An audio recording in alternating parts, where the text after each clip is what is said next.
Dubai का शहजादा झाट मखदूम अपनी 6 हसीन मालों के साथ स्विमिंग पूल में मस्ती करने जाता है। झाट मखदूम एक बहुत ही बड़ी हस्ती होता है, इसलिए उसने अपनी सुरक्षा में हाफ दर्जन से भी ज्यादा सिक्योरिटी ऑफिसर और एक लेडी ऑफिसर रसीली लगा रखी होती है। झाट मखदूम अपनी मस्ती के कार्यक्रम को आगे बढ़ा ही रहा था, तभी एक बेहोश करने वाली गैस उसके अपार्टमेंट में दाखिल होती है, जिसके बाद सभी सिक्योरिटी ऑफिसर और बाकी सभी लोग बेहोश होकर गिर जाते हैं। फिर ठुकाई मास्टर हमारी कहानी का मैन विलन झाट मखदूम को अपने कंधे पे लाद कर वहाँ से ले जाता है। जिस वक्त अपार्टमेंट में गैस दाखिल हो रही थी, उससे पहले ही ऑफिसर रसीली मैगजीन पढ़ने के लिए रिसेप्शन पर चली जाती है और जैसे ही ठुकाई मास्टर झाट मखदूम को रूम से बाहर निकालता है, तभी रसीली ठुकाई मास्टर पर गोली चलाने की कोशिश करती है, पर रसीली की गोली चलाने से पहले ही ठुकाई मास्टर रसीली को ठोक देता है, जिसके बाद रसीली की मृत्यु हो जाती है। ठुकाई मास्टर वहाँ से जाता हुआ रसीली की डेड बॉडी पर एक डीवीडी छोड़ देता है। रसीली के मजनू हमरासुर को जब ये पता चलता है कि ठुकाई मास्टर उसकी मासूका को बंदूक की गोली से ठोक चुका है, वो तुरंत रसीली से मिलने हॉस्पिटल में आता है, पर पुलिस वाले उसको रसीली से मिलने नहीं देते। हमरासुर के ज्यादा जिद करने पर एक पुलिस वाला हमरासुर को बताता है कि ये पुलिस कमिश्नर बोगाटे का स्पेशल आदेश है कि किसी को रसीली से ना मिलने दिया जाए। यहाँ पर पुलिस वाले हमरासुर को ये नहीं बताते हैं कि रसीली मर चुकी है या जिंदा है। अगले सीन में हमें पता चलता है कि शहजादे झाट मखदूम के पिता बेताबी मखदूम एक बहुत बड़ी रोबोट बनाने वाली कंपनी का ऑर्गेनाइजर हैं। वो अपने देश को रोबोट की दुनिया में बहुत ही आगे ले जाना चाहते हैं, इसलिए वो पूरी दुनिया की रोबोट बनाने वाली कंपनी को अपने यहाँ पर आमंत्रित करते हैं और उनके बनाए रोबोटों में कंपटीशन करवाते हैं, और जिस देश का रोबोट इस कंपटीशन में जीत जाएगा वो आगे उसी देश की कंपनी के साथ काम करेंगे। इसके बाद अलग अलग देशों के रोबोटों में कंपटीशन होता है और आखिर में एक जापानीज कंपनी का रोबोट जीत जाता है, जो साइंटिस्ट अबला ने बनाया होता है। तभी पुलिस कमिश्नर बोगाटे आकर बेताबी मखदूम को बताता है कि आपके शहजादे झाट मखदूम को तो ठुकाई मास्टर उठाकर ले गया है। तभी बेताबी मखदूम भौचक्का होकर पुलिस कमिश्नर बोगाटे से कहता है कि ये नहीं हो सकता।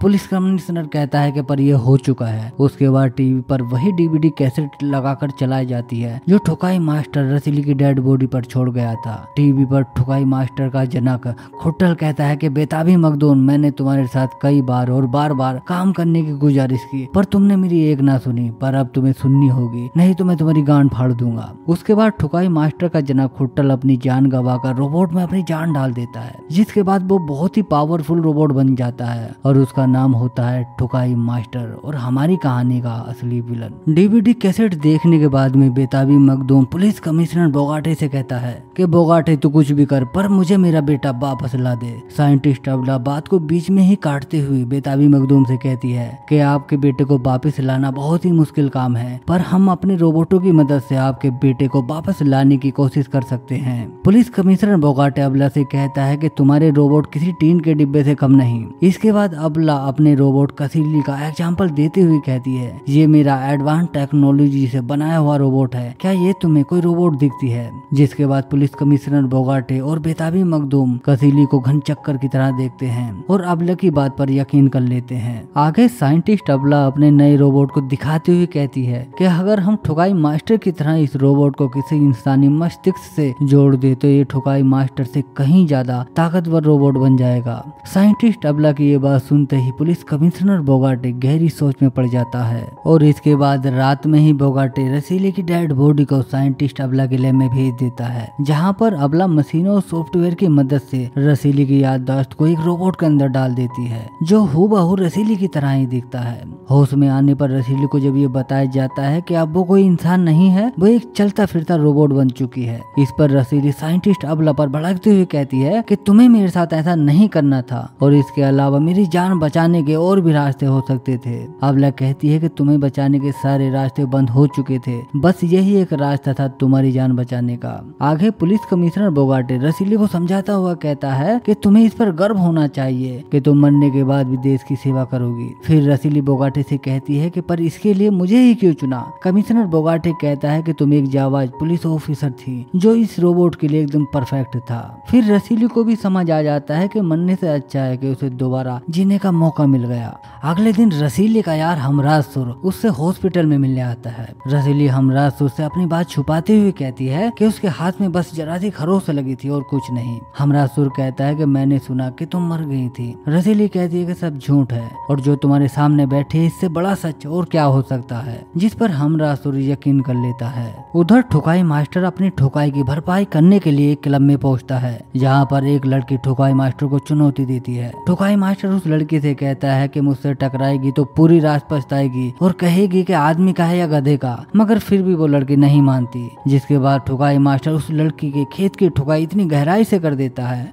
कि लड़की को अपनी जान से ही हाथ धोना पड़ता है। अगले सीन में पुलिस कमिश्नर बोगाटे हमरासुर की पूरी टीम को इकट्ठा करके बताता है कि ये सभी लड़कियां तुम्हारे साथ ठुकाई मास्टर को पकड़ने में पूरी मदद करेंगे। हमरासुर कहता है कि बोगाटे सर, आप जानते हैं ठुकाई मास्टर किस चीज का लेने का शौकीन है, फिर भी आप एक नहीं दो नहीं सीधा 3 लड़कियां हमें थमा रहे हैं। हम इन लड़कियों की जवानी को ठुकाई मास्टर से ठुकने से बचाएंगे या ठुकाई मास्टर को पकड़ेंगे। कमिश्नर बोगाटे हमरासुर से कहता है कि पहले इन लड़कियों को इस्तेमाल करो और फिर इन पर विश्वास करो।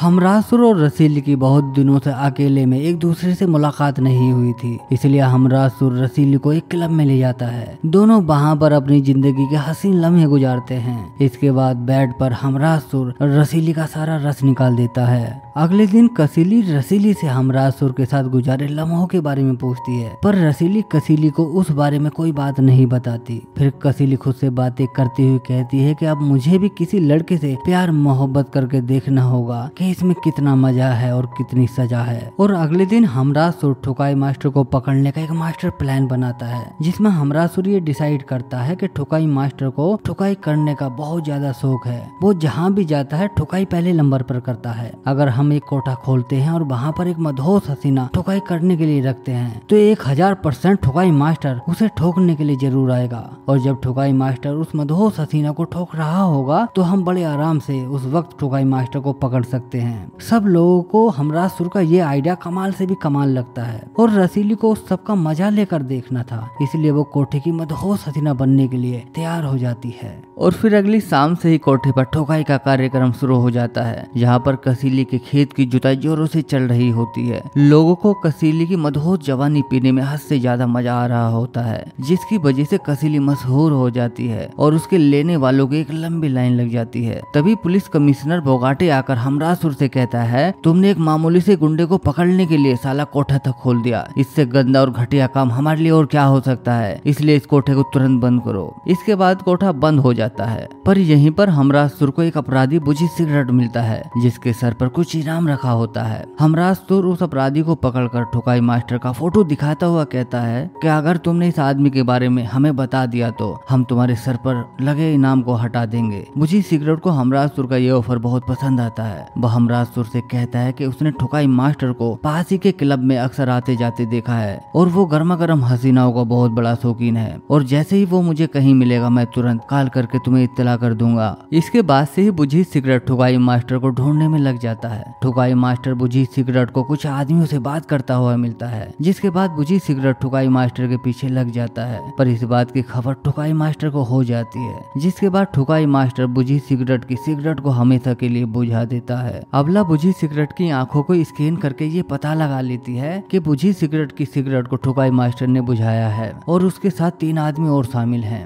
जिन्हें हमरासुर पहले से ही जानता था। जिसके बाद हमरासुर उन तीनों लोगों का पीछा करता हुआ उसी जगह पर पहुंच जाता है जहां पर आज ठुकाई मास्टर से उन लोगों की मीटिंग होने वाली है, पर ठुकाई मास्टर उन लोगों की बेरहमी से हत्या कर देता है। जिसके बाद कसीली और रसीली मैदान में उतर जाती हैं। वो ठुकाई मास्टर से धमाकेदार तरीके से फाइट करती हैं, जिसमें एक धमाके से ठुकाई मास्टर का हाथ टूट जाता है और कसीली की टांग टूट जाती है। इसके बाद सभी लोग ठुकाई मास्टर से अपनी जान बचाकर गाड़ी में बैठ वहाँ से भाग आते हैं। अगले सीन में हमरासुर रसीली पर भड़कता हुआ कहता है कि साला हम फिल्म के हीरो हैं, हमें ये तक नहीं बताया गया है कि ठुकाई मास्टर किस तरह का गुंडा है जो किसी धमाके से भी नहीं मरता, और मैं जिन लोगों के साथ मिलकर काम कर रहा हूँ असल में वो कौन है मुझे ये तक नहीं पता है। रसीली हमरासुर को अपने साथ ले जाते हुए कहती है कि ठुकाई मास्टर कोई इंसान नहीं है, वो एक रोबोट है। और आगे हमरासुर कसीली को दिखाते हुए कहती है कि कसीली और मैं भी एक रोबोट ही हैं। जब ठुकाई मास्टर मुझे ठोक कर गया था उसके बाद साइंटिस्ट अबला ने मेरी याददाश्त को एक रोबोट के अंदर डाल दिया।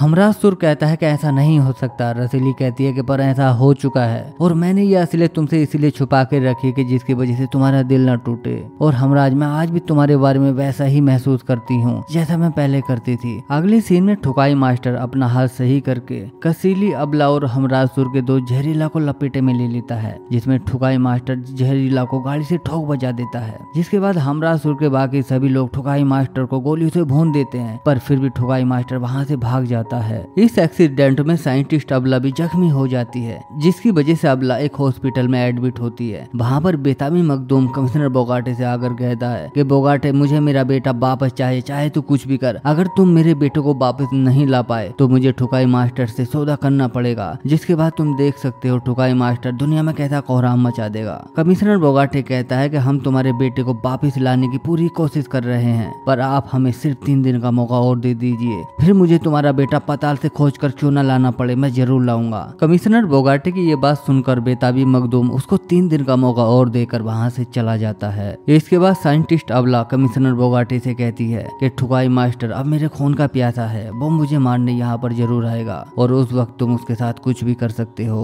और फिर वैसा ही होता है जैसा साइंटिस्ट अबला ने सोचा था। ठुकाई मास्टर बहुत ही चालाकी से साइंटिस्ट अबला को हॉस्पिटल में मारने आता है, पर इस बार हमराजसुर की पूरी टीम पूरी प्लानिंग में होती है। वो चारों तरफ से ठुकाई मास्टर को घेर लेती है, पर ठुकाई मास्टर भी उनका पूरी जाबाजी से जवाब देता है। पर आखिर में ठुकाई मास्टर को पुलिस वाले चारों तरफ से घेर लेते हैं, जिसके बाद पुलिस वाले ठुकाई मास्टर को गोलियों से छल्ली कर देते हैं। अगले सीन में साइंटिस्ट अबला लैब में ठुकाई मास्टर की खोपड़ी पर एक बिजली का शॉट देकर उससे झाट मखदूम के छुपे होने का पता पूछ लेती है। जिसके तुरंत बाद हमराजसुर, कसीली और रसीली झाट मखदूम को ढूंढने निकल पड़ते हैं और फिर ठुकाई मास्टर चुपके से अपनी खोपड़ी को अपने धड़ से लगा लेता है और फिर वो अबला का तबला हर एंगल से इस तरह से बजा देता है जिसके बारे में साइंटिस्ट अबला ने कभी सोचा भी नहीं होगा। पर इसी दौरान हमराजसुर, कसीली और रसीली लैब में वापस लौटते हैं, क्योंकि जो ठुकाई मास्टर ने झाट मखदूम का जो पता बताया होता वो एकदम गलत होता है। हमराजसुर जल्दी आकर साइंटिस्ट अबला की ठुकाई मास्टर से और ज्यादा ठुकाई होने से बचा लेता है। यहाँ पर ठुकाई मास्टर रसीली को जख्मी कर भाग जाता है, पर हमराजसुर और कसीली उसी जगह पर पहुंच जाते हैं जहाँ पर ठुकाई मास्टर ने झाट मखदूम को छुपा कर रखा होता है। और यहीं पर हमराजसुर और कसीली झाट मखदूम को ठुकाई मास्टर के चंगुल से निकाल लेते हैं और ठुकाई मास्टर को एक कैंटर में दबाकर मार देते हैं। और यहीं पर आकर ही दोस्तों कहानी का अंत हो जाता है।